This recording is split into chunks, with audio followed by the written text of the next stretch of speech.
What is in a Master Gardener course? Master Gardener classes are all associated with universities, and there are specific things and a specific time frame, amount of hours that we cover. And so when I taught my Master Gardener course, we covered soil management, insect management, disease management, weed management, vegetable production, propagation, orchard production, small fruit production, and flower production as well. We went through the more traditional way of reading a soil test and how to add nutrients to your garden or small farm. We looked at insect identification and how to manage insects using insect management materials. We did look at nutrient deficiencies as well. I mean, basically, you're preparing people to be able to answer the questions of the general public.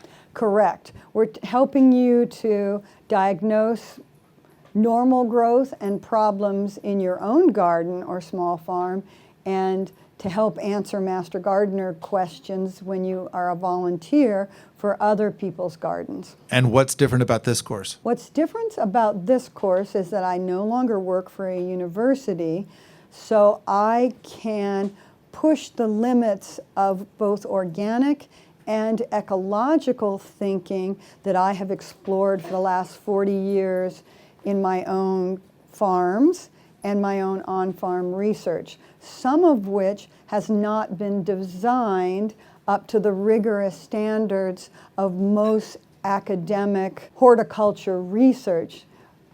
It also allows me to use 40 years of observational experience on my farms and on other people's farms as I looked at their long-term soil records or pest management records, utilize some of the literature, doing a literature review, and then make wild speculations and jumps of intuition that I would be uncomfortable doing if I were teaching a course that was an academically based course and sanctioned by an academic institution, because there are standards that I would need to maintain.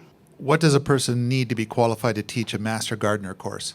You have to have degrees in horticulture or plant pathology or entomology, but probably the best would be degrees in horticulture. You have to be associated with an academic institution, and you have to have the academic credentials to be employed by an academic institution.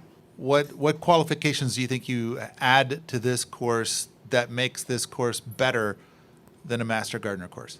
It is different than a traditional university institution associated Master Gardener course. I have degrees in horticulture and training in entomology and graduate work in plant physiology and entomology as well as horticulture.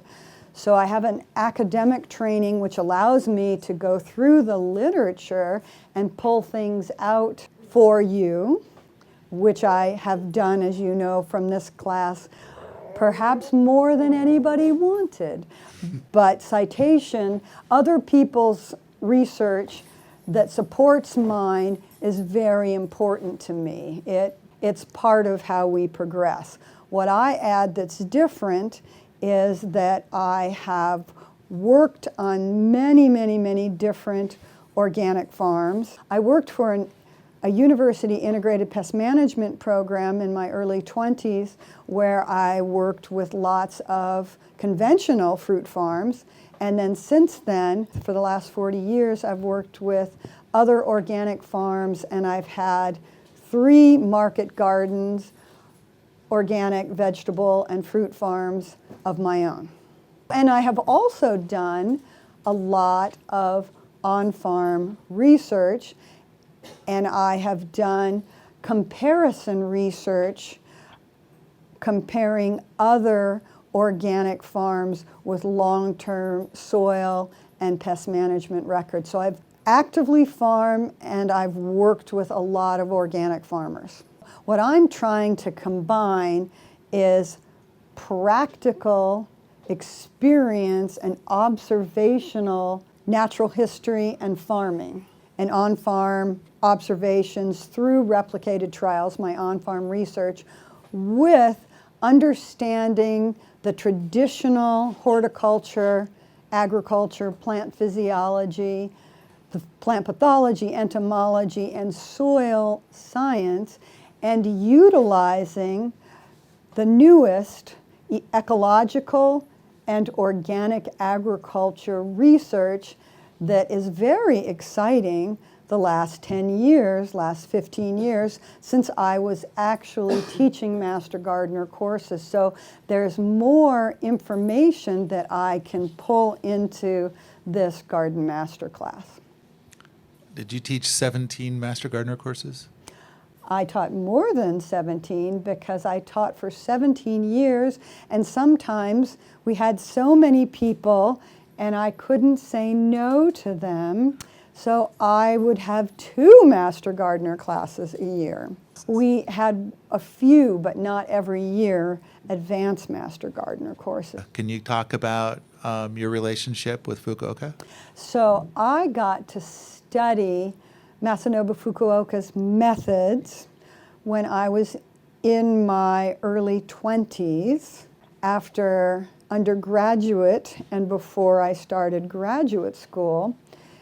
And it changed my thinking about what I wanted to study in graduate school, which became more agricultural ecology within horticulture, but I took a lot of ecology courses as well. I was so impressed with the ecological systems elegance of Fukuoka's systems, and I have spent a lot of years trying to understand what I saw work very well and what I thought could be improved upon. So the difference is that I get to have the last 15, 20 years of ecological research to inform me. The other difference is that my focus, my philosophy, my perspective, my bias is production horticulture, market gardening, high production, organic vegetable and fruit production. And that was not Masanobu Fukuoka's focus. So I'm trying to utilize some of those elegant ecological function methods that Masanobu Fukuoka developed by observing nature. I'm trying to bring that as much as possible into the production horticulture world. So would it be fair to say that since Master Gardener program is associated with many of the agricultural universities, that they service both the conventional agricultural audience and the organic agricultural audience, and therefore there are elements of a Master Gardener class that take a non-organic approach, and that as teaching a Master Gardener class, you're required to cover that material. How is that different than what you're doing here?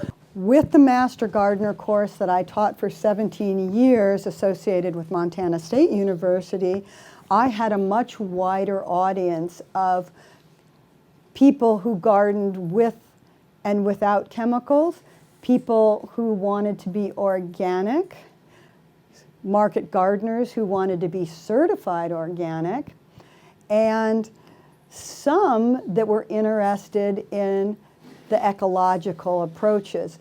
But I had a large target audience, and I presented to the entire audience. So I covered non-organic as well as organic methods and very little ecological methods because that was my smallest audience. In this course, there are only organic and ecological audience members. And so my focus is entirely on organic methods, organic production, and even better for me, because this is my interest, ecological system approaches. And that's really what I care about now. So I'm really good at that.